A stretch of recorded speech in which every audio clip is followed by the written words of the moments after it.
Okay, so we'll start the class today. I'm starting. I'll share my screen.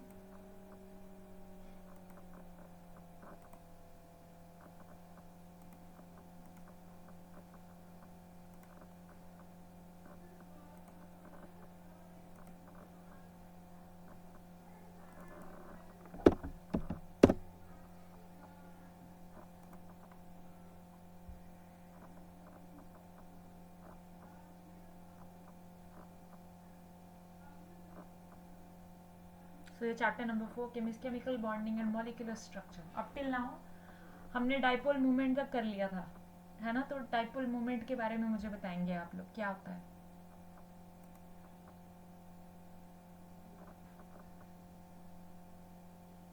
What Indeed is dipole movement?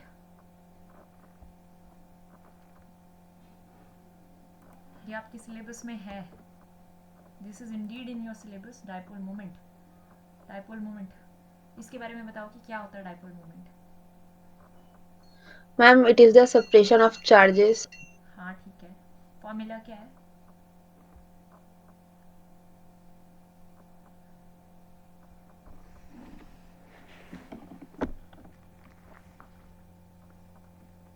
Charge into length. हाँ ठीक है. What are the units क्या है? Charge into length क्या units है फिर?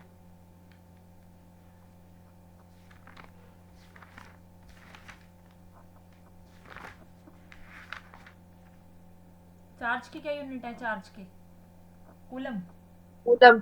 है ना? और Yes, दूसरे ma'am. उसके metre centimetre coulomb metre. Coulomb meter. Yes, ma'am. हाँ. It is denoted by micro या फिर डेल्टा एज डिपिक्टेड हियर.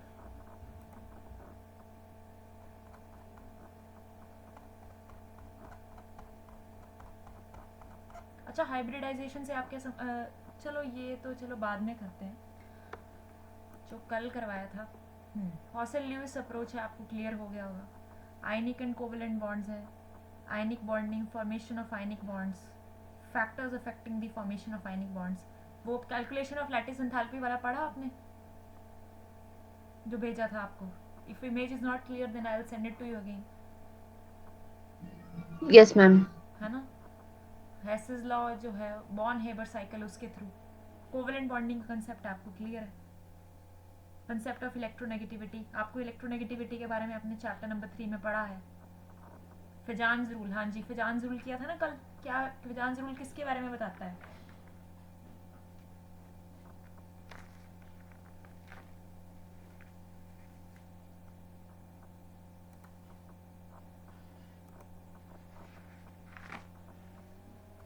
क्या बोलता है फिजान्स रूल? कल किया था.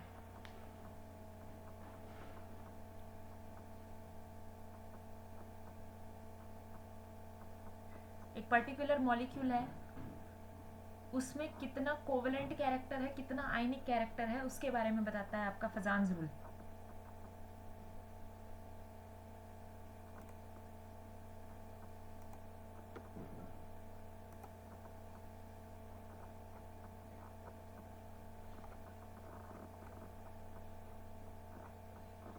एक कल ही तो किया था बच्चे. एक आयनिक बॉन्ड में इलेक्ट्रॉन क्लाउड है, कटायन है. अनायन के जो इलेक्ट्रॉन क्लाउड है उसे पोलराइज कर देती है. पोलराइजेशन यानी कि उसके इलेक्ट्रॉन क्लाउड को डिस्टर्ब करती है. अब जितना छोटा कटायन होगा, जितना ज़्यादा उसका मैग्नीट्यूड होगा चार्ज का, उतना ही वो उसे डिस्टर्ब कर सकती है. और जितना आपका अनायन का साइज बड़ा होगा, उतना ही ज़्यादा जो है ये पोलराइजेशन जो है अगर होगी तो उतने ही ये करीब आएंगे और उतना ही न्यूट्रलाइजेशन होगा. प्लस माइनस आपस में मिले न्यूट्रलाइजेशन. और जहाँ न्यूट्रलाइजेशन चार्ज सेंटर्स बंद हो गए, न्यूट्रलाइजेशन हुई, बॉन्ड कोवेलेंट कैरेक्टर पकड़ना शुरू हो गया. Size of the cation is small. The rule is used to decide the relative and ionic covalent characters in a molecule. It may be predominantly covalent if size of the cation is small, size of the anion is large. Cations and anions have large magnitude of charge, and a polarizing cation should have a noble gas configuration as far as possible. Cation की configuration जो है as far as possible noble gas के करीब होनी चाहिए. A noble gas configuration is the most effective in shielding the nuclear charge, thereby reducing or minimizing its polarizing power. However, cations without noble gas configuration are also quite effective in polarizing the anions. बस ये बोल रहा है कि small size का cation है और large positive with large positive charge magnitude attracts the electron cloud of the anion more towards itself. In other words, it distorts the electron cloud of anion. जैसे कि यहाँ पे एक ट्रेंड दिया गया है, ग्रुप नंबर 1 है, एनाइन सेम रख दिया गया है. अब बोला है यहाँ पे कटायन के बारे में, कटायन का साइज जितना छोटा उतना ही ज़्यादा कोवेलेंट कैरेक्टर जो है इंक्रीज होगा. अब यहाँ से ऊपर से वी नो ग्रुप नंबर 1 ऊपर से नीचे जाएंगे, साइज जो है एटम का वो इंक्रीज करेगा, एटॉमिक साइज. इसी वजह से नीचे जाएंगे, एनी कैरेक्टर इंक्रीज करेगा, कोवेलेंट कैरेक्टर डिक्रीज करेगा. सिमिलरली यहाँ पे भी वही से यहाँ पे जो है हैलोजेंस के बारे में बताया है. Down the group size increases. अब साइज इंक्रीज हो रहा है. अब यहाँ पे अनायन की बात कर रहे हैं, अनायन का साइज तो लार्ज होना चाहिए, that's why covalent character increases. ये था आपका फजान्स रूल, है ना. डायपोल मोमेंट के बारे में तो आपने देख लिया.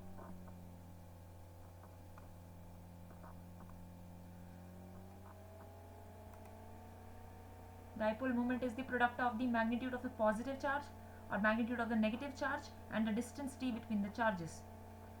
It is denoted by nu. The charge q is equal to 10 raised to power minus 10 SU, while d distance has the value 10 raised to power minus 8 centimeter. And in दोनों का 10 raised to power minus 10 into 10 raised to power minus 8 is equal to 10 raised to power minus 18 SU centimeter and is equal to 1 d by. Thus dipole moment 3.5 means 3.5 d means 3.5 into 10 raised to power minus 18 SU centimeter. The SI unit of dipole moment is coulomb meter. 1 d by is equal to this 3.3356 into 10 raised to power minus 3 coulombs meter. अब ये vector quantity है. Direction is indicated by the sign that points from the positive pole to the negative pole. अब हम dipole moment की मदद से degree of polarity of bonds in different molecules हम express कर सकते हैं. जैसे डायटॉमिक मॉलिक्यूल्स है, in these molecules the bond polarity is directly related to the dipole moment. जितनी ज़्यादा डायपोल मूवमेंट होगी डायटॉमिक मॉलिक्यूल्स, दो एटम्स वाले में, जितनी ज़्यादा डायटॉमिक डायपोल मूवमेंट जितनी ज़्यादा उसकी वैल्यू होगी उतना ही पोलर आपका जो है वो मॉलिक्यूल होगा डायटॉमिक मॉलिक्यूल्स के केस में.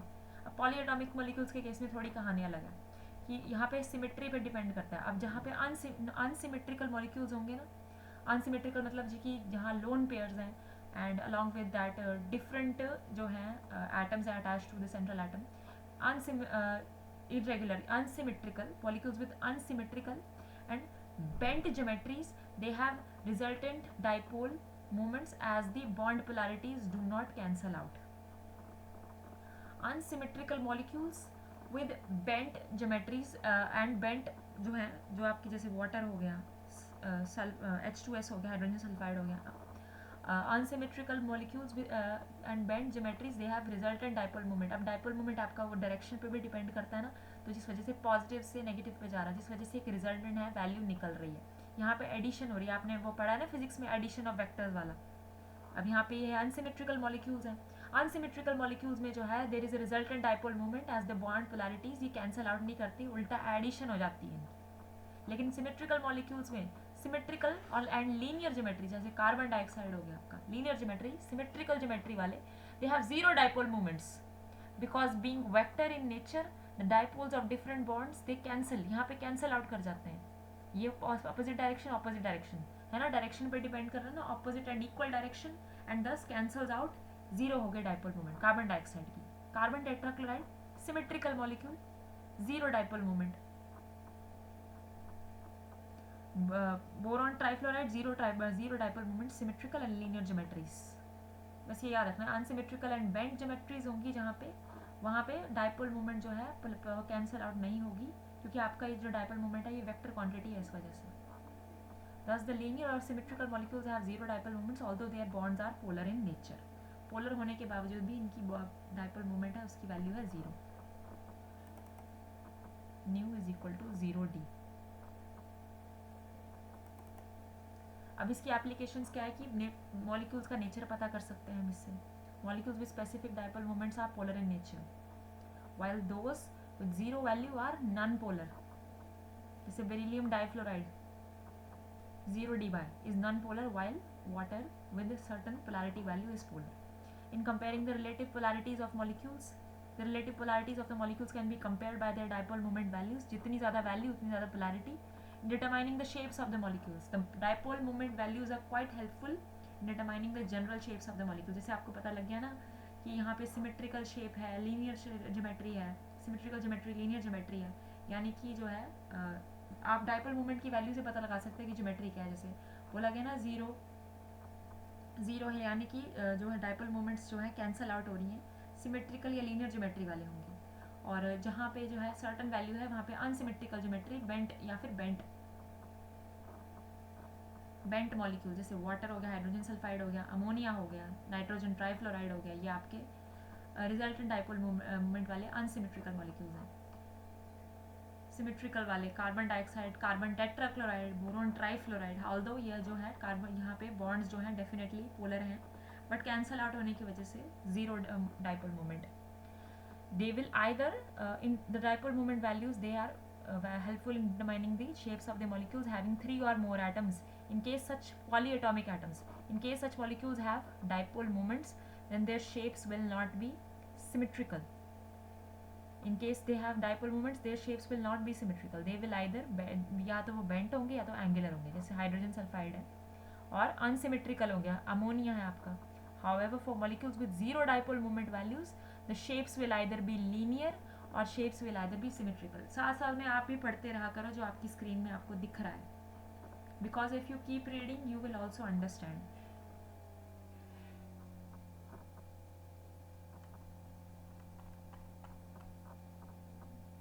In calculating the percentage ionic character, dipole moment values helps in calculating the percentage ionic character of polar bonds. It is the ratio of the observed dipole moment or experimentally determined dipole moment to the dipole moment of the complete transfer of electrons. Okay. In distinguishing between cis and trans geometrical isomers, cis कौन सा होता है, trans geometrical isomer, ये आपको idea है?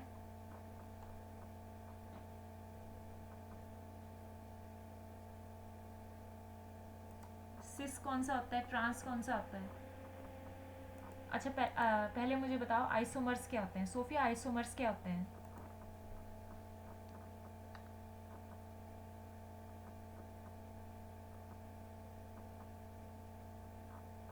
Ma'am same molecular formula और structure ही different होते हैं.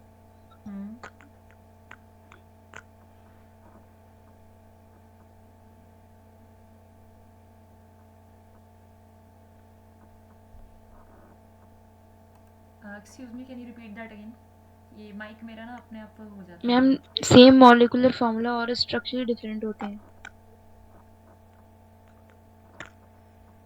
फॉर्मूला तो ठीक है, जैसे हम लिखेंगे ना उनका मॉलिक्यूलर फॉर्मूला तो वो तो सेम निकलेगा, लेकिन जब उनकी प्रॉपर्टीज़ कंपेयर करेंगे वो अलग अलग निकलेगी, और जिस तरह से उनको जो है एटम्स जो है वो उनके डिफरेंट प्लेसेस में होगी.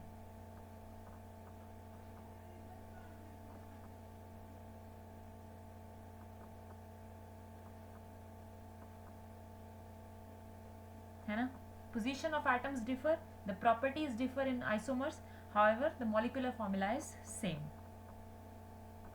ठीक है, अब आइसोमर्स की बात की तो सिस आइसोमर कौन सा, ट्रांस आइसोमर कौन सा? मैम सिस आइसोमर्स वो जिनके एटम सेम साइड्स पे लगे हो, और ट्रांस आइसोमर्स वो जिनके एटम्स अपोजिट साइड पे लगे हों. सेम एटम्स जो है अपोजिट साइड पे, trans. Yes ma'am. Good, very good. अब ऑर्गेनिक कंपाउंड यहाँ डाइपोल मोमेंट जो है डिस्टिंग्विश करने में हेल्प करता है कि सिंसिस और ट्रांस ज्योमेट्रिकल आइसोमर्स हैं उनके बीच में. In organic compounds, dipole moment can help in making a distinction between cis and trans geometrical isomers of a substance. In general, cis isomer जो है less symmetrical है. Less symmetry यानी कि कम, जितनी कम symmetry, it has more dipole moment value. cis isomer की dipole moment value ज़्यादा है as compared to trans isomer.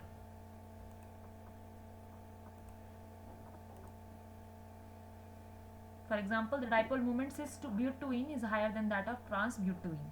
In identifying the position of the substituents in the di-substituted aromatic rings, the relative positions of the substituents such as methyl group present at ortho, meta and para positions can be identified from their dipole moments. The dipole moment of para isomer is 0. Out of ortho and meta, the dipole moment of the ortho isomer is higher.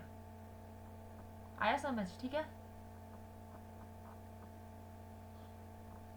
Die substituted यानी कि aromatic ring है ना आपकी, जैसे dichlorobenzene है, 2 जगह आपकी benzene है, वहाँ सब्स्टिट्यूट की गई है, तो रिलेटिव पोजीशन का पता चल जाता है वहाँ पे. Ortho, meta and para can be identified from there dipole movements. The dipole movement of para isomer की डाइपोल मूवमेंट हमेशा 0 होगी, है ना. ऑर्थो, मेटा, पैरा का पता ही है ना आपको. पेंटाग इज नॉट लिंक्ड.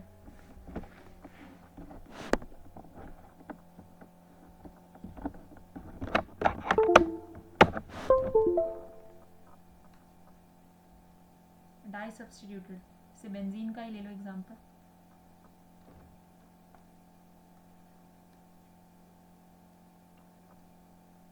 जैसे मान लो कोई भी सब्स्टिट्यूएंट ले लिया हमने,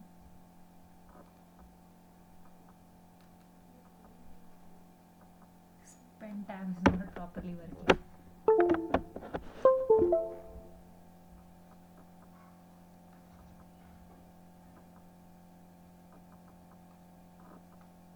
अच्छा,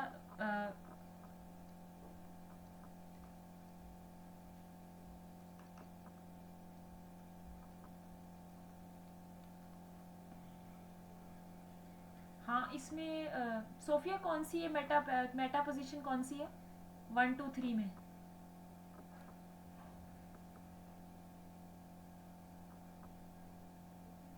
जो मैंने स्ट्रक्चर बनाया ना,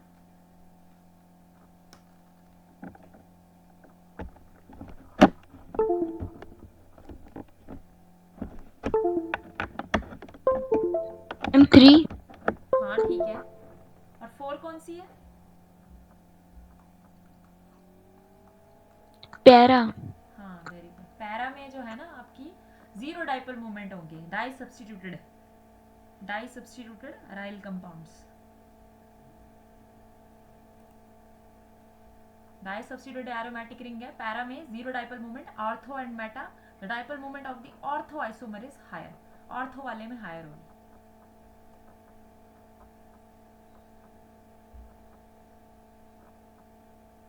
ये आपका दिया ना cis, this is your trans similar atoms on the opposite side. Lewis concept की लिमिटेशंस दी गई कि we have studied in detail the formation of covalent bonds involving electron sharing on the basis of Lewis concept. Am I even audible? It is based simply on electron sharing but doesn't take into account the energy changes that are involved. Also gives no idea the relative stabilities of the molecules. Moreover, the Weisspur theory is applicable only to the limited number of molecules. To overcome these limitations, the 2 other theories, valence bond theory and molecular orbital theory, they are given. अब हम आएंगे आपकी valence bond theory पे.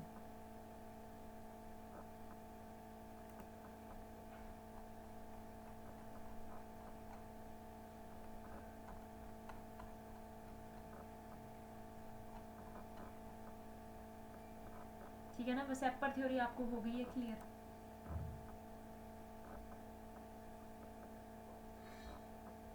Valence bond theory, अब ये theory है, it was given by Pauling. This deals with the electronic structure of the central metal ion in its ground state में. Kind of bonding, geometry and magnetic properties of the bonding है. Geometry की बात हो रही है, bonding की बात हो रही है. कौन से जो है यहाँ पे हाइब्रिडाइजेशन की बात की जाएगी. हाइब्रिडाइजेशन यानी कि किस तरह के ऑर्बिटल्स हैं, उनकी शेप है, वो किस तरीके से इन्फ्लुएंस करती है ओवरलैपिंग को. ज्योमेट्री है, ज्योमेट्री क्या होगी. बॉन्ड एंगल्स की बात करेंगे, bond length, magnetic properties of the complexes. अब इसके अजम्पशंस क्या है, इस थ्योरी के अजम्पशन है. सबसे पहले तो दिस थ्योरी वाज जो है given by 2 scientist, Hitler and London थे, उन्होंने दी थी, और जिसे पॉलिंग ने मॉडिफाई किया था.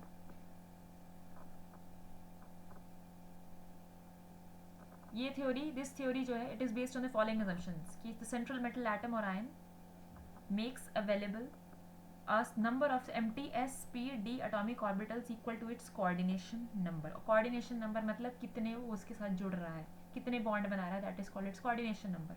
सेंट्रल मेटल एटम कितने जो है साइड एटम्स के साथ जुड़ रहा है, that is called its coordination number. These vacant orbitals, अब ये वैकेंट ऑर्बिटल्स हैं, they hybridize together to form hybrid orbitals which are the same in number as the atomic orbitals. Molecular orbitals बनेंगे. Molecular orbitals की बात जो है पहले वो भी बाद में की जाएगी, मॉलिक्यूलर ऑर्बिटल थ्योरी. यहाँ पे क्या कहा गया है कि वैकेंट ऑर्बिटल्स हैं, दे हाइब्रिडाइज जो है पहले जो है पहले एटम जो है बॉन्डिंग करने से पहले जो है उसके जो करीब करीब सेम एंड सिमिलर एनर्जी के जो ऑर्बिटल्स हैं वो आपस में मिलकर एक समझौता कर लेते हैं थोड़ा बहुत, कि इलेक्ट्रॉन्स का थोड़ा आदान प्रदान कर लेंगे आपस में, या फिर अपनी एनर्जी या शेप जो है बिल्कुल सबके सब सेम कर लेंगे, ताकि जो है हमारा जो है दूसरे एटम के साथ गठजोड़ हो जाए, बॉन्डिंग बने, ताकि एनर्जी जो है ज़्यादा रिलीज हो जाए. इसमें थोड़ी बहुत एनर्जी लगेगी, but that will be compensated bye formation of chemical bond, जहाँ पे ज़्यादा एनर्जी निकल जाएगी और आपका सिस्टम है लोअर एनर्जी स्टेट पे चला जाएगा. व्हाट आई मीन टू से कि सबसे पहले तो ये पढ़ते हैं वैकेंट ऑर्बिटल्स जो है hybridize together to form hybrid orbitals which are the same in hybridization का कंसेप्ट पढ़ेंगे in number as the atomic orbitals hybridizing together. These hybrid orbitals they are vacant, यानी कि जितने एटॉमिक ऑर्बिटल्स पार्टिसिपेट करेंगे, जितने atomic orbitals hybridisation participate करेंगे उतने ही equal जो है हाइब्रिड ऑर्बिटल्स बनेंगे. ठीक है ना, ऊपर ना नीचे. दीज हाइब्रिड ऑर्बिटल्स, और एक ऑर्बिटल के अंदर जो है मैक्सिमम 2 इलेक्ट्रॉन्स ही होंगे विद ऑपोजिट स्पिन, ये याद रखना. These hybrid orbitals are vacant, equivalent in energy and have definite geometry. ये हाइब्रिड ऑर्बिटल्स जो नए बने with redistribution of energy and similar shape. अब यहाँ पे जो है बॉन्डिंग की तैयारी होगी. ये हाइब्रिडाइजेशन तभी होगी जब एटम जो है it is willing to participate in a chemical bond किसी दूसरे एटम के साथ. जैसे मान लो ना शादी हो रही है तो तैयारियां करनी पड़ती है ना, तो एटम को भी दूसरे एटम के साथ मिलने के लिए तो या सोच लो एक तरह से तैयारी करनी पड़ेगी, इसी को हाइब्रिडाइजेशन बोलेंगे. और वैलेंस जो है उसके शेल के जो इलेक्ट्रॉन्स हैं दे आर इन्वॉल्व. और इसमें जो है आपका the type of sub shell s p यानी shape of the sub shells they also matter. These hybrid orbitals are vacant, equivalent in energy and have definite geometry. Important types of hybridization occurring in the first row transition metal complexes and the geometry of the complexes are given in the following table. ये जो है ठीक है. अब इसमें क्या कहा गया है, let me take you to this. अब जैसे कि आपका हाइड्रोजन मॉलिक्यूल तो बन जाता है, लेकिन आपका H2 मॉलिक्यूल बन जाता है, लेकिन आपका He2 मॉलिक्यूल नहीं बनता. ऐसा क्यों? क्योंकि आप ये देखो, जब हाइड्रोजन जो है, जब मान लो सबसे पहले let us start from this. Let us explain the formation of hydrogen molecule on the basis of this theory. This book में बहुत अच्छा एक्सप्लेन किया है, that's why I am referring to you through this book. Let us explain the formation of hydrogen molecule. Valence bond theory को समझने के लिए हम बोलेंगे कि हाइड्रोजन मॉलिक्यूल बन रहा है 2 हाइड्रोजन एटम्स से. 2 gaseous hydrogen atoms, they combine and certain amount of energy is released, that is 433 kilojoules per mole. When hydrogen atom combines to form molecules of hydrogen, this much amount of energy is released.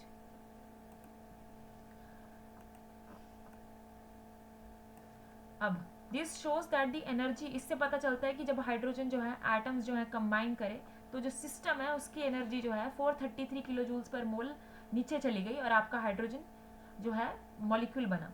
In general, whenever atoms combine to form a molecule, there is always a decrease in energy that leads to increase in stability.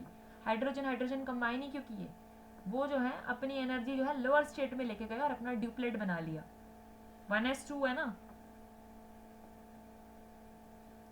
Energy of hydrogen molecules is less as compared to hydrogen atoms and thus leads to increase in stability.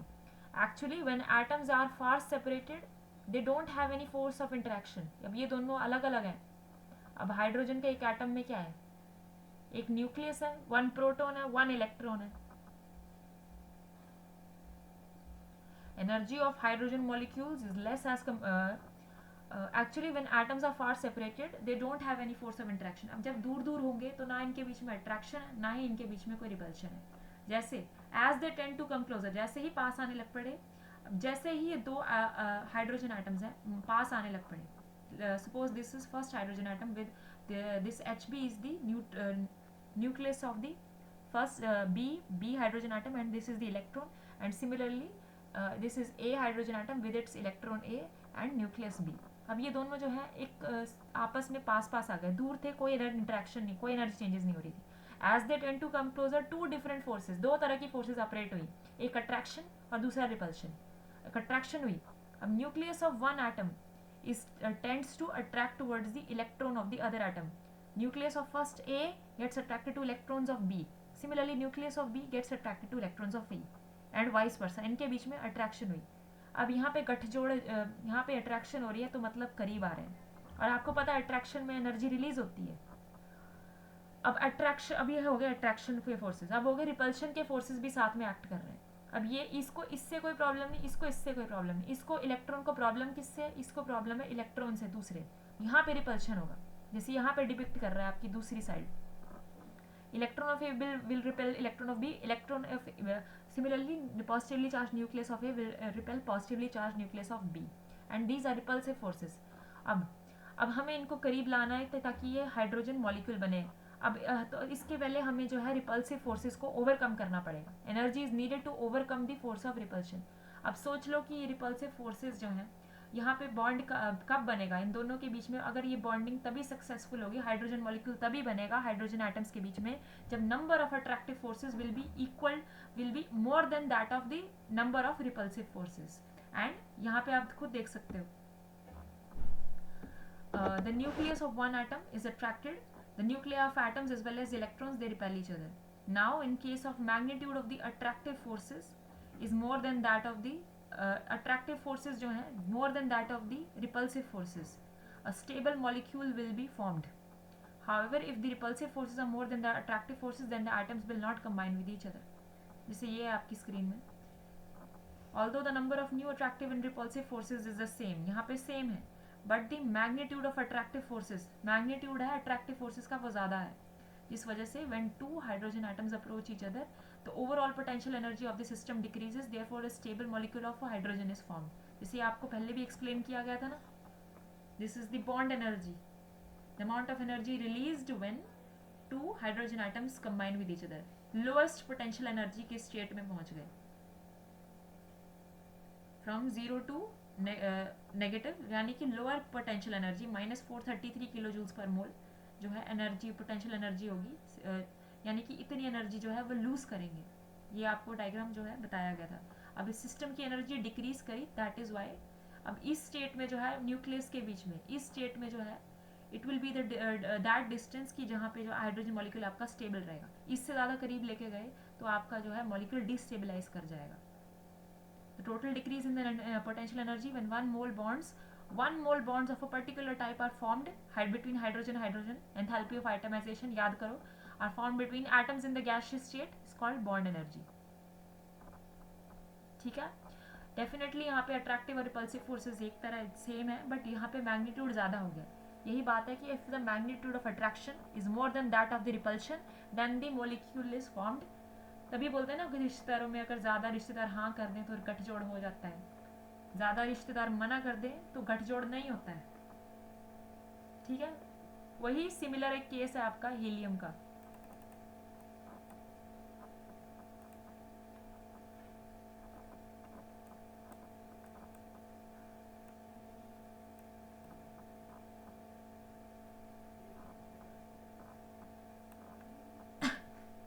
Helium का case है।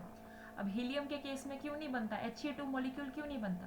क्योंकि overall repulsive forces जो हैं उनका magnitude ज़्यादा है as compare to attractive forces.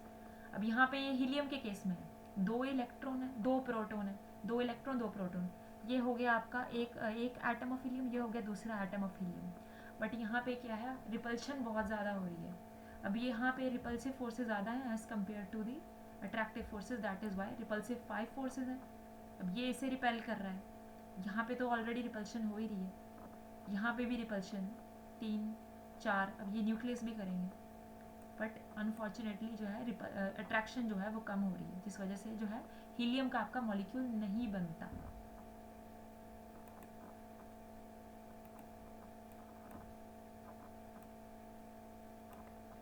अब आ गया हमारा इसी के अंदर है, वैलेंस बॉन्ड थ्योरी के अंडर ही है। आपको orbital concept of covalent bond समझना पड़ेगा कि the bond formed as a result of overlap of orbitals. अब ऑर्बिटल्स की डिफरेंट शेप्स होगी ना, s orbital, p s subshell के अंदर एस जो है स्फेरिकल शेप, पी के अंदर डम्बेल शेप है, डी क्लोवर लीफ शेप है ना। एक जो है डोनट शेप का भी होता है बीच में, डी जेड स्क्वायर वाला। अब ये जो है क्या बोल रहा है, covalent bonding, orbital concept of covalent bonding. हमने बोला शेयरिंग ऑफ इलेक्ट्रॉन से बन रही है। ये शेयरिंग कैसे हो रही है, शेयरिंग कब हो रही है, जब बॉन्ड जो है बन रहे हैं, क्योंकि आपके ऑर्बिटल्स जो है आपस में ओवरलैप कर रहे हैं। इस ओवरलैपिंग की वजह से जो है आपके जो मॉलिक्यूलर ऑर्बिटल्स बनते हैं, overlapping of atomic orbitals. This is your overlapping region and the new orbital that is formed, that is called your molecular orbital. This is the concept of formation of covalent bond through the overlapping of orbitals. और एक molecular orbital में दो से ज़्यादा electrons नहीं होंगे, और जितने molecular orbital, the number of molecular orbitals will be equal to the number of atomic orbitals that are participating. जैसे फॉर्मेशन ऑफ हाइड्रोजन मॉलिक्यूल है, इन टर्म्स ऑफ इलेक्ट्रॉन जो है ऑर्बिटल जो है 1s1 आपको पता ना इसकी 1s1 is the electronic configuration of hydrogen. अब ऑपोजिट स्पिन में होने चाहिए, यहाँ पे सेम स्पिन के नहीं होने चाहिए। पॉलीज एक्सक्लूजन प्रिंसिपल यहाँ पे भी लगेगा। यहाँ पे जो है S S orbital spherical shape आपस में वो ओवरलैप कर गए, अब नया मॉलिक्यूलर ऑर्बिटल बना 1s2।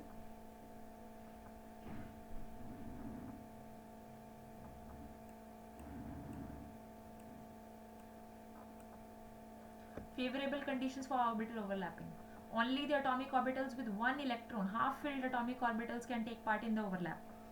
At the time of overlap, the combining orbitals must have opposite spin of electrons. Opposite spin, Pauli's exclusion principle. तो overlap है maximum, जितना maximum हो सके उतना होना चाहिए।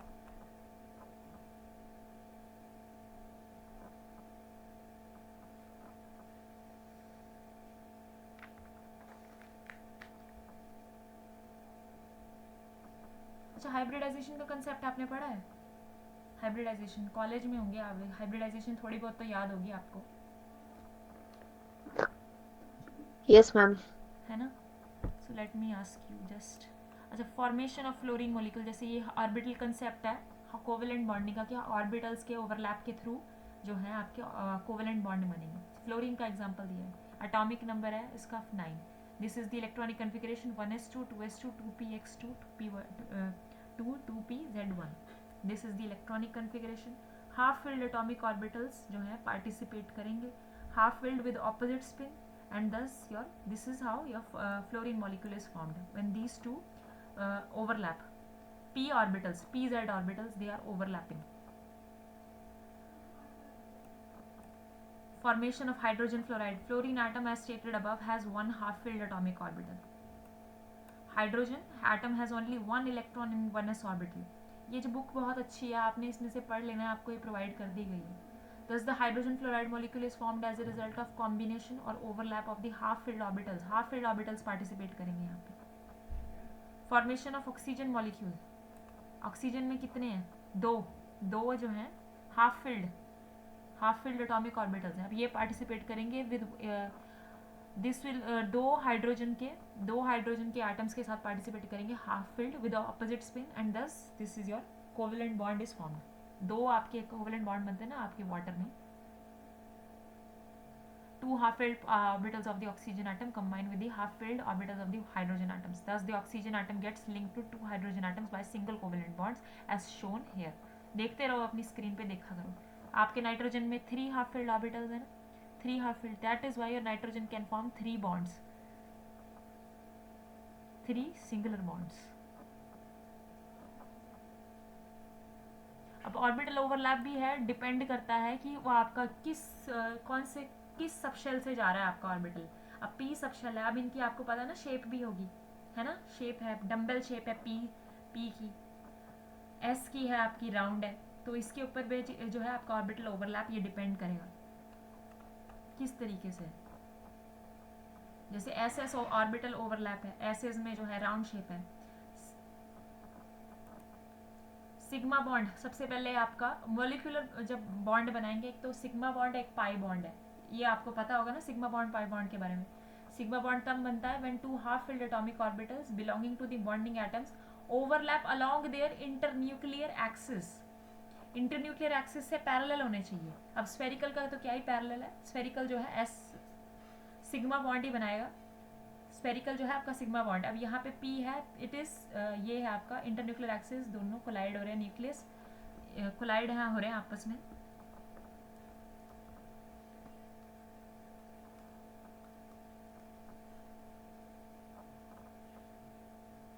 सॉरी फॉर दिस, ये लाइन थोड़ी ऊपर नीचे चली गई है ना। अब इसी से पैरेलल है ना इनकी, ये these are parallel along the internuclear axis. ये इंटरन्यूक्लियर एक्सिस है जो दोनों के, जो न्यूक्लियस के क्रॉस जा रही है, बाइंडिंग जो है आपस में जो जुड़ रहे हैं ऑर्बिटल्स ओवरलैप कर रहे हैं, उनके न्यूक्लियस के अलोंग जो लाइन जा रही है उनके पैरेलल है। Atoms atomic orbitals belonging to the bonding atoms overlap along their internuclear axis, that is line joining the centers of the nuclei of the two atoms. Thus the bond formed as a result of axial overlap is known as sigma bond. Since the axial overlap is quite large, अब आपका axial overlap सबसे बढ़िया होता है, it is quite large, the energy released during the overlap is also quite large. सबसे ज़्यादा energy निकलेगी आपकी जो है axial overlap में. As a result, the sigma bond is a stable bond. In most of the sigma bond जो है axial overlap से बनता है, इसलिए आपका सिग्मा बॉन्ड जो है it is comparatively more stable. In most of the covalent molecule s and p orbitals are involved in the bond formation. The axial overlap involving these orbitals जो है तीन तरह के हैं, s s overlap, s p overlap, p p overlap. आप समझ गए होंगे ना शेप है, ये एस एस ओवरलैप है, ये एस पी ओवरलैप है, ये पी पी ओवरलैप है।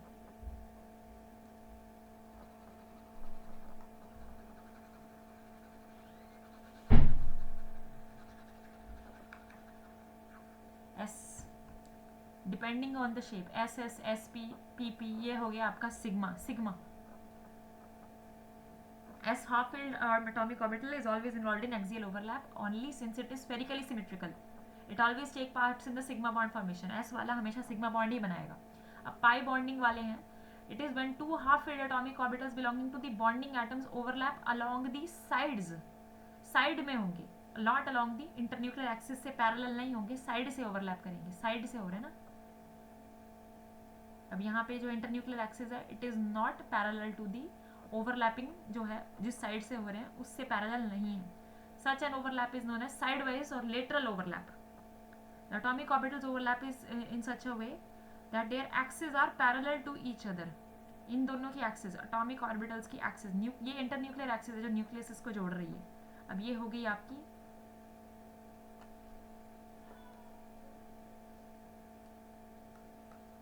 this is internuclear axis and this is the orbital axis. This is the orbital axis and both are parallel to each other. And in side wise overlapping से जो है आपका ये pi bond बनेगा and it is comparatively lesser, जो है it is weaker than that of the sigma bond. और ये सिग्मा बॉन्ड पहले जो है आपके सबसे पहले सिग्मा बॉन्ड ही बनेगा, वो बेस है। सिग्मा बॉन्ड की बिना एब्सेंस में पाई बॉन्ड आपका नहीं बनता। Pi bond can be only formed only in addition to sigma bond. अब इनकी कंपैरिजन ऑफ स्ट्रेंथ क्या है, सबसे अच्छी ओवरलैपिंग होगी एस एस की, फिर उसके बाद एस पी की, सबसे उसके बाद है पी पी की। Axial overlapping is greater as compared to the sidewise, therefore a sigma bond is expected to be stronger in comparison to a pi bond.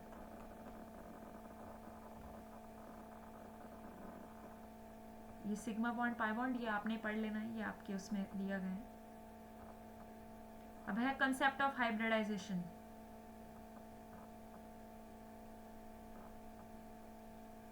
Hybridisation का कंसेप्ट है, हाँ क्या बोल रहे थे बच्चे, बताओगे हाइब्रिडाइजेशन के बारे में?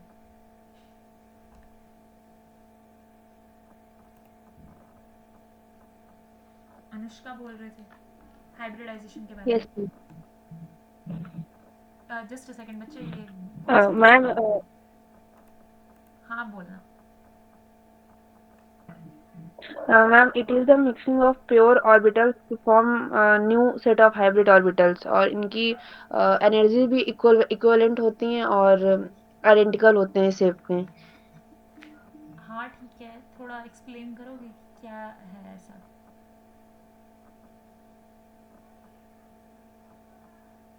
अच्छा, ये जो ऑर्बिटल्स हैं सबके सब ये दो डिफरेंट एटम्स के हो सकते हैं?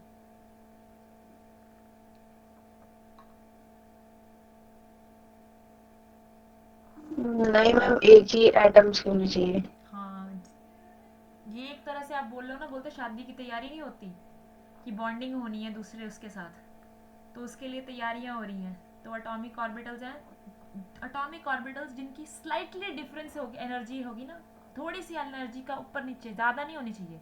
यहाँ पे जो है थोड़ी सी एनर्जी जो है अगर थोड़ा ऊपर नीचे है, जैसे मान लो एस और पी है, डिफरेंस है ना एनर्जी में, डीजेनरेट ऑर्बिटल्स की बात नहीं हो रही, डिफरेंस इन एनर्जीज है, आपस में इस तरह इंटरमिक्स हो गई कि उनकी जो एनर्जी है और शेप है आपस में जो है एकदम इक्वल हो गई सबकी।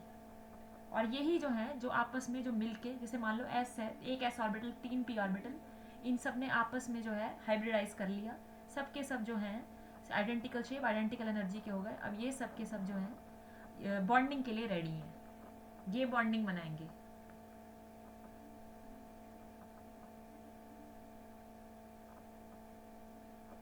ठीक है ना, क्या है। अब जैसे मान लो कोवलेंसी का मतलब समझते हो कि number of orbitals belonging to a particular atom taking part in the overlap represents covalency. जैसे आपका ऑक्सीजन है वाटर में, 2 हाफ फिल्ड ऑर्बिटल्स हैं, यानी कि उसकी कोवलेंसी 2 है। हम बोलेंगे जितने हाफ फिल्ड होंगे ना, हाफ फिल्ड वाले ऑर्बिटल्स होंगे वैलेंस इलेक्ट्रॉन्स, हाफ फिल्ड वाले ऑर्बिटल्स जो होंगे वो पार्टिसिपेट करेंगे रिएक्शन में और वो उसकी कोवलेंसी जो है बताएंगे। अब हमने सोचा जो कार्बन है हमारा, कार्बन को हम सोचते हैं कि टेट्रावेलेंट है, कार्बन हमें पता है ना टेट्रावेलेंट है, पर आप उसकी इलेक्ट्रॉनिक कन्फिग्रेशन देखेंगे तो हम बोलेंगे कार्बन जो है डाइवेलेंट है, उसके तो 2 field half filled atomic orbitals हैं, तो बोलेंगे ये तो 2 ही दे सकता है, ये भी तो कार्बन वाटर की तरह ही बिहेव करेगा। आई मीन टू से ये भी तो 2 के CH2 बनाना चाहिए, इसको CH4 क्यों बनाता है ये, इसको तो CH2 बनाना चाहिए, क्योंकि कार्बन जो है हमारा उसकी इलेक्ट्रॉनिक कन्फिग्रेशन आपकी स्क्रीन पे है, बोलेंगे यहाँ तो डाइवेलेंट होनी चाहिए, ये कैसे हो गया। तो यहाँ पे हाइब्रिडाइजेशन का कंसेप्ट समझ में आया कि कार्बन एटम हमें पता ना tetravalent, it is well established, tetravalency show करता है मैक्सिमम। इट इज सपोज, फिर यहाँ पे आया हाइब्रिडाइजेशन का कंसेप्ट, तो उसने बोला इसने जो है जब बॉन्डिंग करनी है मॉलिक्यूल बनाना ना, तो उससे पहले ये थोड़ी ना एनर्जी रिडिस्ट्रीब्यूशन कर लेगा, एस और 2s और 2p के बीच में समझौता हो जाएगा। यहाँ क्या होगा कि account for this it is suppose that electron gets transferred from 2s, इस ऑर्बिटल से यहाँ पे जंप कर गया, यहाँ पे जंप मार गया, ये हो गई आपकी, ये हो गई आपकी final electronic configuration, hybridized electronic configuration, and these all are sp3, that is your CH4 is a sp3 hybridized na, thus you get 4 hybridized atomic orbitals with similar energy and similar shape. Electron gets transfer from 2s filled orbital to 2pz vacant orbital, यहाँ पे vacant orbital में घुस गया, resulting in 4 half filled atomic orbitals. Since 2p orbital is at a higher energy state in comparison to 2s orbital, the electron is, अब electron का जो है promotion हो गया हायर एनर्जी स्टेट में, and is set to be in excited state. अब ये हो गया एक्साइटेड स्टेट, ये एक्साइटेड स्टेट ज़्यादा देर नहीं टिकेगी, यहाँ पे जो है फटाफट ये रिएक्शन करेगा, कंबाइन करेगा। ये तभी होगा जब इसे जो है केमिकल बॉन्डिंग में जाना है। क्यों, क्योंकि अब S और P की एनर्जी S से ज़्यादा ना, P की एनर्जी S से ज़्यादा, हमने पढ़ा था चैप्टर नंबर 2 में, P एटॉमिक ऑर्बिटल की एनर्जी S से ज़्यादा, और D की P से ज़्यादा, P और S से ज़्यादा, F की SP D से ज़्यादा, है ना।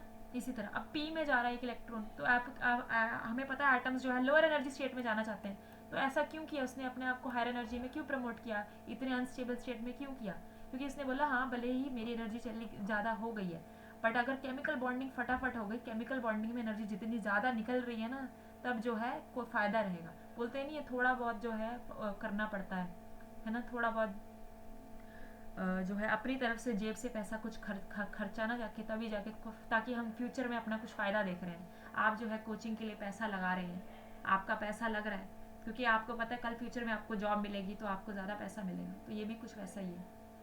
Excited state electronic configuration of carbon is this is the excited state. तो ये है आपका हाइब्रिडाइजेशन का concept. The phenomenon of mixing of orbitals of the same atom की बात है, mixing of orbitals with slight difference in energy, ज़्यादा नहीं एनर्जी का डिफरेंस होना चाहिए, so as to redistribute their energies and give new orbitals of equivalent energy and equal shape. The new orbitals of which get form they are called hybrid orbitals, sp3 hybrid orbitals. इसके लिए conditions क्या है कि same atom के होने चाहिए, orbitals जो है सेम एटम के होने चाहिए, orbitals that participate in hybridization they should have a small energy difference, energy difference जो है वो स्मॉल होना चाहिए, ज़्यादा नहीं होना चाहिए, promotion of electron is not essential, ज़रूरी नहीं है कि हमेशा जो है हाइब्रिडाइजेशन अगर ऑर्बिटल्स के बीच में हो तो हमेशा इलेक्ट्रॉन का प्रमोशन होगा, ऐसा ज़रूरी नहीं है। रीडिस्ट्रीब्यूशन ऑफ एनर्जी जो है और शेप जो है सिमिलर हो जाए, ये बात है। Redistribution of energy and shape, there is no need कि ज़रूरी नहीं है कि प्रमोशन हो जाए इलेक्ट्रॉन की। आप कई बार देखेंगे ना प्रमोशन हुई नहीं है इलेक्ट्रॉन की फिर भी हो रही है। It is not necessary that only half filled orbital, ज़रूरी नहीं है कि सिर्फ half filled atomic orbitals participate करें इन हाइब्रिडाइजेशन में। In some cases even the filled orbitals में पार्टिसिपेट इन हाइब्रिडाइजेशन। ठीक है, अब इसके फीचर्स क्या? Only the orbitals with small difference in energy take part in hybridization. Orbitals of a particular subshell can not hybridize of their own. हाँ, orbitals जो है एक पर्टिकुलर सबशेल जैसे पी है ना, तो ये तीनों डीजेनरेट ऑर्बिटल्स हैं सेम एनर्जी के। अब ये दोनों तीनों आपस में हाइब्रिडाइज नहीं कर सकते, ये कर सकते हैं एस और पी, क्योंकि इनकी जो एनर्जी में थोड़ा बहुत डिफरेंस है और रीडिस्ट्रीब्यूशन ऑफ एनर्जी होगी। Number of hybrid orbitals formed is equal to the number of atomic orbitals taking part in hybridization. Hybridization never takes place in isolated atoms. Isolated atoms में नहीं होगा, जब वो है bonding करने वाला होगा, only when the atom is about to take part in the bond formation. The hybridized orbitals, they are more effective in forming stable bonds than the pure atomic orbitals. The observed shape of the covalent molecule can be predicted from the hybridization involved. अब hybridization भी different तरीके की है, depending upon the nature of the orbital, S P D कोई भी होगा, and taking number, कितने number है, P3 है, डी है, sp3d है, कितने नंबर ले ऑर्बिटल्स हैं टेकिंग पार्ट इन हाइब्रिडाइजेशन। जैसे हम डिस्कस करते हैं कुछ। सबसे पहले hybridization involving s and p orbitals. Hybridization involving s and p orbitals is of 3 types, 1s and 3p, sp3, sp2, sp, है ना, sp3, sp2, sp। दो ऑर्बिटल्स, दो हैं तो linear geometry, sp2 trigonal planar, sp3 tetrahedral. 4 है ना, आपने गिन लेने, टोटल कर लेने कितने ऑर्बिटल्स हैं। आपने अभी वो पढ़ा नहीं था valence bond theory. These are sp3, sp2 and sp types. क्योंकि 3 ही तो है p में ऑर्बिटल्स, 3 से ज़्यादा है नहीं, इसलिए 3 तरीके के आपको मिले हैं। सबसे पहले sp3 की बात करेंगे, 1s 3p। अब ये है, here is the presentation of the shapes of the atomic orbitals of sp3, px, py, pz, and this is how the hybridized orbitals they form. अब ये जो है ओवरलैपिंग करेंगे, यहाँ पे जो है ओवरलैपिंग रीजन जो है वो बड़ा दिखाया गया है। This is the bond angle in sp3। Variations भी हो सकते हैं, that depends on the nature of the elements, किस तरीके का एलिमेंट है, जरूरी नहीं है 109.5 डिग्री हो। Each hybrid orbital has 1/4 s character and 3/4 p character. sp3 hybridization is illustrated by the following example. जैसे सबसे पहला एग्जांपल जो कॉमन दिया गया है मीथेन का। अब यहाँ पे जो है आपकी, जो आपको दिया नहीं गया था, 4 एटॉमिक ऑर्बिटल्स थे, हाफ फील्ड एटॉमिक ऑर्बिटल्स जो थे आपके कार्बन के, वो बने, sp3 हाइब्रिडाइज्ड बन गए। sp3 हाइब्रिडाइजेशन हुई तो इस तरीके की शेप ले ली उन्होंने, टेट्राहेड्रल शेप, इस तरीके से अलाइन हो गए। Each of the 4 sp3 hybridised orbital. अब यहाँ पे आपको पता है ना कि जो है आपका s ऑर्बिटल जो है हमेशा एक्सियल ओवरलैपिंग ही करेगा, अलोंग द इंटरन्यूक्लियर एक्सिस है, पैरेलल है आपका p भी, तो यहाँ पे जो है हमेशा एक्सियल ओवरलैप ही करेंगे। सिग्मा बॉन्ड बने, 4 सिग्मा बॉन्ड बने, हमेशा पहले सिग्मा बॉन्ड ही बनेगा, फिर जाके आपका पाई पाई बनेगा। ठीक है, ये तो आपको पता ही है। All the 4 carbon hydrogen bonds are s bonds and are directed towards the 4 corners with a bond angle equal to 109.5 degree. अब ammonia, atomic number of nitrogen is this, 1s2, 2s2, 2px1, 2py1, 2pz1. The nitrogen atom is sp3 hybridized. अब यहाँ पे भी sp3 hybridisation होगी। यहाँ पे देखना कोई प्रमोशन नहीं हो रही है इलेक्ट्रॉन की प्रमोशन नहीं हो रही है, फिर भी हाइब्रिडाइजेशन हो रही है। रीडिस्ट्रीब्यूशन ऑफ एनर्जी होगी ना, s और p3 जो है आपस में मिल गए, उन्होंने जो है साथ कर लिया आपस में कि हम बॉन्डिंग कर लेंगे, एनर्जी कम कर लेंगे फिर सिस्टम की। Nitrogen atom is sp3 hybridized and ammonia की बात कर रही हूँ, and all the 3p orbitals are involved in the overlap with hydrogen orbitals. Thus this is the shape, ये है आपका, एंड एक्सियल ओवरलैप है, 3 के साथ एक्सियल ओवरलैप है, 3 हाइड्रोजन एटम्स के साथ, स्फेरिकल शेप ही है, 1s1 ही है इसमें। अब वही बात है, आपका 1s है, s ऑर्बिटल हमेशा एक्सियल ओवरलैप ही करेगा, वही कहानी। 3 सिग्मा बॉन्ड बनाए, आपकी स्क्रीन पे है, 3 सिग्मा बॉन्ड बनाए, 3 सिग्मा बॉन्ड, यहाँ पे सिग्मा बॉन्ड्स बन रहे हैं और एक लोन पेयर बच गया। एक जो है हाइब्रिडाइज्ड ऑर्बिटल है मगर उसमें लोन पेयर ऑफ इलेक्ट्रॉन्स है, ये पार्टिसिपेट नहीं कर रहा। हाइब्रिडाइज तो हुआ है बट यहाँ पे बॉन्ड फॉर्म नहीं हुआ। अब लोन पेयर की वजह से जो है इसकी एक्चुअल शेप जो है हम इसे इग्नोर कर देंगे, एक्चुअल शेप है पिरामिडल शेप है। अब वाटर के केस में oxygen, the atomic number of oxygen is 8 and it's electronic configuration is 1s2 2s2 2px2 2py1 2pz1। दो हाफ फिल्ड एटॉमिक ऑर्बिटल्स हैं, ये आपके ऑक्सीजन की ग्राउंड स्टेट इलेक्ट्रॉनिक कन्फिगरेशन है। अब सोचिए एक्साइटेड स्टेट में गई, इसे कंबाइन करना है, बॉन्ड बनाना है हाइड्रोजन के एटम्स के साथ। अब हाइड्रोजन है 1s1 दो हाइड्रोजन एटम्स आ गए, उन्होंने देखा दो हाफ फिल्ड है। अब यहाँ पे है हाइब्रिडाइजेशन होगी, हाइब्रिडाइजेशन का कंसेप्ट लगा sp3 the two orbitals with 1 electron each half filled they are involved in overlap with the hydrogen orbitals। इन्होंने ओवरलैप कर लिया हाफ फिल्ड हाइड्रोजन ऑर्बिटल्स के साथ sp3 hybridized orbitals. Thus two oxygen hydrogen bonds are sigma. अब यहाँ पे sigma bonding कर ली, वही s वाली कहानी है, सिग्मा बॉन्डिंग ही करेंगे।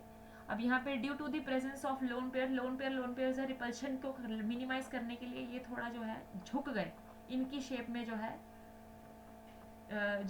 बदलाव आ गया। ये नहीं चाहते कि लोन पेयर और बॉन्ड पेयर रिपल्शन बहुत होती है ना, जिस वजह से जो है आपके जो है ये सिकुड़ गए। टेट्राहेड्रल शेप है, थोड़ी सी सिकुड़ गई है और एक्चुअल शेप है आपकी बेंट, इनको इग्नोर करना। The two lone pair of electron pairs distort the geometry of the molecule. The actual shape of the molecule is bent or angular shape, bent shape. अब आगे आपकी sp2 हाइब्रिडाइजेशन। sp2 है 3 हो गए, trigonal planar geometry है ना। Centre में central atom होगा, यहाँ पे साइड एटम्स होंगे है ना। 1s and 2p orbitals, usually 2px and 2py। 1s 2pz that is unhybridized। जो अनहाइब्रिडाइज्ड होगा उसके बारे में बताते हैं, पहले एग्जांपल डिस्कस कर लेते हैं। 120 degree is the bond angle आपके sp2 हाइब्रिडाइजेशन में।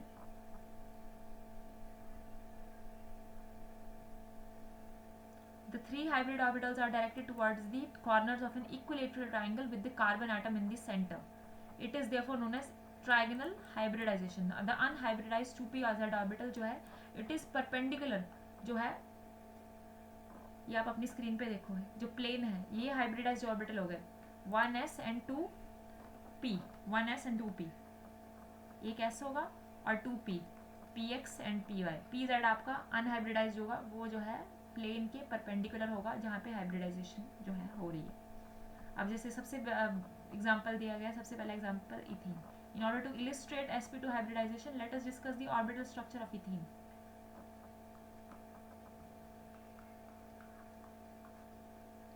Out of the 3 hybridized orbitals belonging to each carbon atom, one is involved in the axial overlap with the similar orbital of the other carbon, resulting in a sigma bond। ये देखो यहाँ पे carbon carbon sigma bond, पहले जो है carbon carbon sigma bond बनेगा, axial overlap हुआ, ये बना, ये है ना।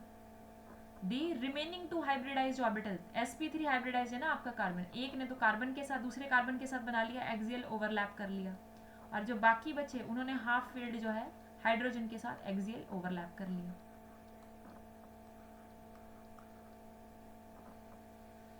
The remaining two hybridized orbital of the carbon atoms form sigma bonds with the 1s orbital is 1s है, 1s1 ही होते हैं ना इसकी, 1s1 ये है, इसके साथ जो है एक्सियल ओवरलैप कर लिया, ये हो गया एक्सियल ओवरलैप, ये हो गया आपका एक्सियल ओवरलैप, यहाँ पे हो गया। अब जो अनहाइब्रिडाइज्ड ऑर्बिटल है 2pz, ये प्लेन के परपेंडिकुलर है, ये आपका प्लेन है, ये आपका प्लेन है। अब इसके परपेंडिकुलर है आपका, इसके परपेंडिकुलर है आपका ये the unhybridized orbital 2pz of the both the carbon atoms, they participate in the side wise. अब ये साइड वाइज ओवरलैपिंग करेगा, सबसे पहले जो है आपका सिग्मा बॉन्ड बना, फिर यहाँ पे जो है ऊपर साइड वाइज ओवरलैपिंग की वजह से जो है साइड वाइज ओवरलैपिंग की वजह से आपका जो है एक पाई बॉन्ड बन गया। ये एक ही पाई बॉन्ड है, ये ऊपर नीचे इंडिकेट कर रहा है, ये एक ही पाई बॉन्ड को इंडिकेट कर रहा है, side wise overlapping. 2s 2px 2py 2pz जो है परपेंडिकुलर होगा प्लेन के।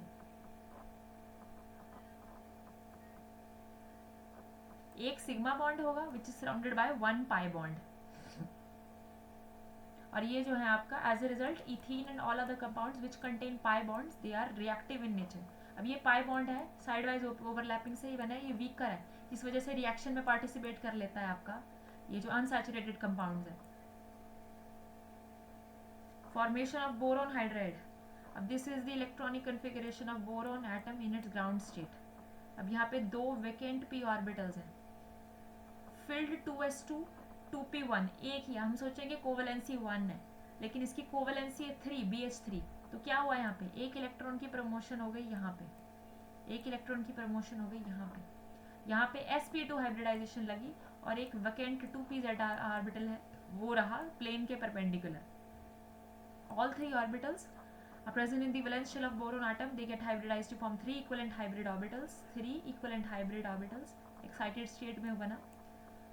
These are directed towards the 3 corners of an equilateral triangle with an angle of 120 degree. अब ये जो है हाइड्रोजन एटम के साथ जो है सिग्मा बॉन्ड बना लेंगे और एक जो है वैकेंट ऑर्बिटल जो है प्लेन के परपेंडिकुलर होगा। अब आगे आपका लास्ट में s orbital, sp sorry hybridization. sp hybridization देख लो, सिमिलर है, समझ ही गए होंगे, एक s और एक 2px, 2 orbitals in the valence shell of excited carbon atom, 2s and 2px participate in hybridization resulting in 2 equivalent hybrid orbitals known as sp hybrid orbitals. जो बाकी दो हैं they remain unhybridized. The 2 hybrid orbitals they are directed at an angle of 180 degree. इनकी energy shape same हो गई, 180 degree का angle हो गया, ये आपकी स्क्रीन पे है, 180 डिग्री के एंगल पे अलाइन होंगे और ये जो है बाकी एक दूसरे के परपेंडिकुलर प्लेन के परपेंडिकुलर हो जाएंगे। ये जो है लीनियर हाइब्रिडाइजेशन, डायगोनल हाइब्रिडाइजेशन। बाकी जो दो हैं they lie at right angles to the hybrid orbitals and also to each other. इसके प्लेन के परपेंडिकुलर भी होंगी और ये एक दूसरे से भी परपेंडिकुलर, ये एक एक्सिस पे जा रहा है, ये दूसरी एक्सिस पे जा रहा है, ये परपेंडिकुलर होंगे ये तीनों। इसका एग्जांपल है आपका ethyne. Both the carbon atoms जो हैं they are sp hybridization in ethyne, sp hybridized out of the 2 hybrid जिसमें जो है 2s और 2px ही पार्टिसिपेट करेंगे। Out of the 2 hybrid orbitals of each carbon atoms 1 is involved in the sigma bond, एक sigma bond बनाएगा with the similar. अब यहाँ पे जो है सिग्मा बॉन्ड बनेगा और जो दूसरा है 1 is involved in the formation of sigma bond with the similar orbital of the other carbon atom as a result of axial overlap. और जो दूसरा है अदर हाइब्रिड ऑर्बिटल, जो दूसरा होगा वो हाइड्रोजन के साथ हाफ फिल्ड हाइड्रोजन के साथ बना लेगा, सिग्मा बॉन्ड, ठीक है, 3 sigma bond. Both the carbon atoms have also 2। अब इन दोनों के पास जो है अनहाइब्रिडाइज्ड ऑर्बिटल भी होगा।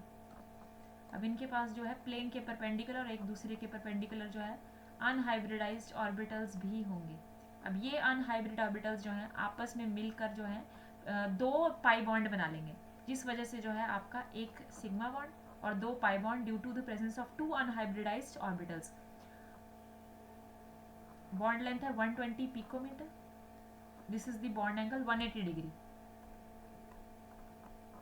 You can see for yourself in the clear form. ये आपकी क्लैरिटी के लिए आपको स्क्रीन पे आपके दिख रहा है। ये इंटरन्यूक्लियर एक्सिस के अलोंग कंबाइन कर गए, ये आपके जो है sigma bond, sigma bond, sigma bond, sigma bond, 2s 2p 2px 2px, एक कार्बन sp2 sp हाइब्रिडाइजेशन है ना, 180 डिग्री का एंगल है और ये 2 अनहाइब्रिडाइज्ड हैं, अनहाइब्रिडाइज्ड जो हैं they are also forming pi bond with the other. और एक तरह से ये पाई बॉन्ड जो है एक तरह से जो है it is revolving along internuclear axis के अराउंड रिवॉल्व करेगा, जिस वजह से एक सिलेंड्रिकल इलेक्ट्रॉन क्लाउड फॉर्म हो जाएगा आपका।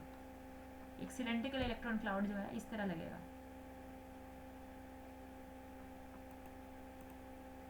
बेरिलियम फ्लोराइड मॉलिक्यूल, वही आपके beryllium atom ground state configuration ये है। अब बेरिलियम फ्लोराइड 2 कोवैलेंसी है, एक इलेक्ट्रॉन का प्रमोशन हो गया, sp हाइब्रिडाइजेशन होगी, 2 hybrid orbitals, they are empty hybrid orbitals, they are sorry मैंने फ्लोरीन के ऊपर बना दिया है।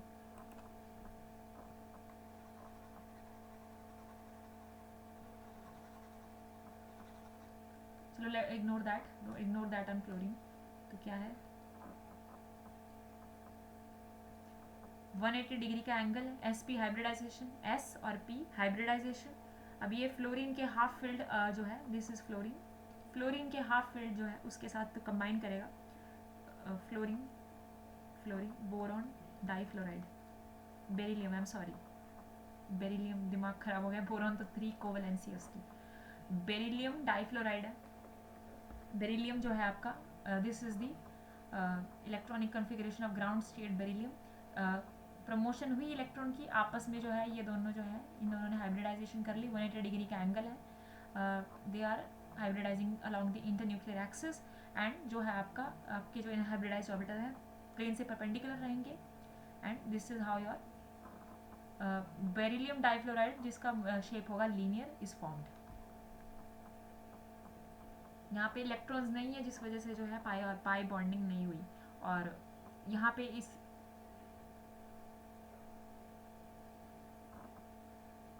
ऑर्बिटल और इलेक्ट्रॉन है ही नहीं साइड वाइज की, उसके साथ जो है पाई बॉन्डिंग कर ली। बाकी एसपीडी वाला हम कर देखेंगे, आपको समझ आ गया है ये एसपी वाले देख के आपको एसपीडी का भी वही सिमिलर कहानी है कि कौन कौन से ऑर्बिटल्स इन्वॉल्व है, एग्जाम्पल्स पढ़ेंगे। फिर जो है हम लास्ट में आपका जो है ये वैलेंस बॉन्ड थ्योरी, कल मॉलिक्यूलर ऑर्बिटल थ्योरी खत्म करके ये चैप्टर जो है हम आपका ओवर करवा देंगे। ठीक है, फिजान्स रूल हो गया, डाइपोल मोमेंट हो गया, valence shell electron pair repulsion ये हो गया। ये आपका इसको मैं स्पेसिफिक नोट्स बना के आपको दे दूंगी। वैलेंस बॉन्ड थ्योरी, इसके इंपॉर्टेंट फीचर्स हैं, concept of hybridization, sp-d orbitals, resonance भी है आपका सिलेबस में आपका किया था। ठीक है, चलो you can leave the class now, thank you so much.